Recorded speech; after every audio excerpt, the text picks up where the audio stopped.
I would like to show you the edit menus in nxtedition.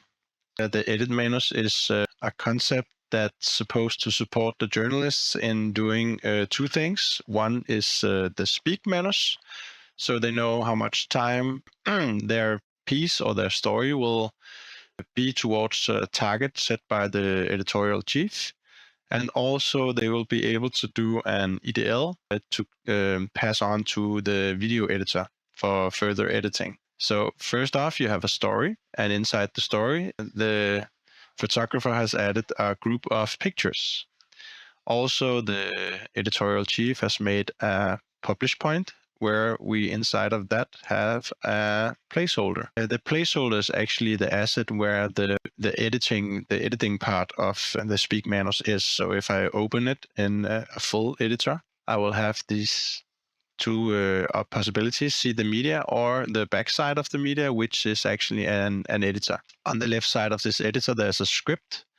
You can, of course, have the traditional source and preview, but there's a script tab as well, where you can see the target set by the editorial chief in this corner here, or also down here if you are in preview. So this piece is going to have a target of 2 minutes. Also on the timeline, the target will be visible in this bar here. So you can see there's a dot.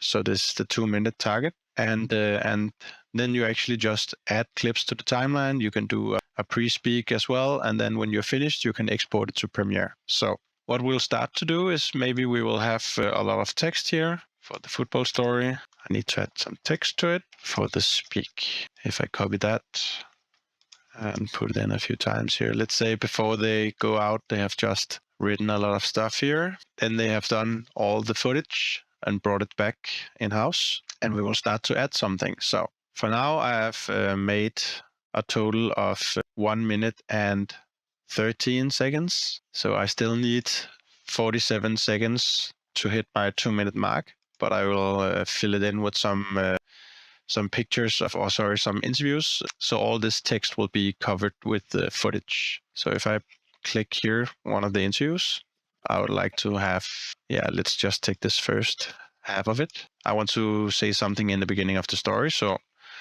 I'll move the cursor a bit, or the playhead, and I will add this section here. And then I want to say something else, and I would add the last half of it. Then I would like to say something else as well, and I will use this bit here and this last section. And then as well, I have another interview here. She's saying a lot actually, so I would like to just start with putting down small bits here so that I have an idea of what I would like to use. Maybe she's saying some of the same things twice, or I would like to have different versions of what she's saying. So I'll just add some clips here to select from, to choose from. And I could do this with several interviews. So if I have 2 or 3 or 4 interviews, I could add all the bits that I think is interesting, and I can drag them in and out of the target area. So right now, when they are on the right side of the target area, they will not count towards the duration. But if I pull them inside, it will actually count towards the duration. So that way I can add the ones that I want, and I can drag them out again if I want to. Let's say I will end with a soundbite, so I need a little room. And I have my rough EDL here. Now I need to know what I want to put into these gaps where there has to be some video cover footage from the video editor. So let's say I would like the first section. It says the same thing, of course, but it doesn't matter. I will just cut this piece out. That will be for the first section. Then I will need to have this bit for the next one, and this bit for the next one, and so on. So I'll just fill it out. And if I click the time code, it will actually jump to the actual place so I don't get lost. So I can see this section here is this gap here. This section here is this gap here.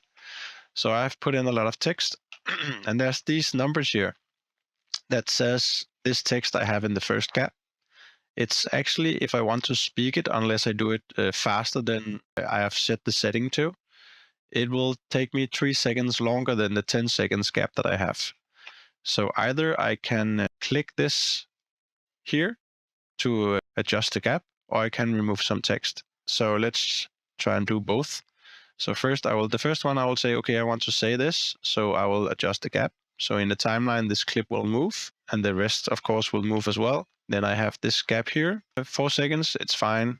I'm still in the target. I'm 4 seconds over now because I added them here. So you can see it's actually over the marker here. So I'm 4 seconds over. So either I go and negotiate with the editorial chief, ask for 4 more seconds, or I can move something. Let's say, okay, I can actually trim this section here. There's 4 seconds too much. So if I delete some, I need to delete a little extra. Yeah, then it's fine. And I'm actually at the mark now. Then there are some problems here as well. I still have too much text here, but I have too little text here. Too much here, so that's actually the same. So if I adjust the gap here and I adjust the gap there, the same here, 1 second there, 1 second here, and then I'm still a little over. So I will need to remove some in this area here. No, that one. Yeah, like that. Now I have the text that I want to speak.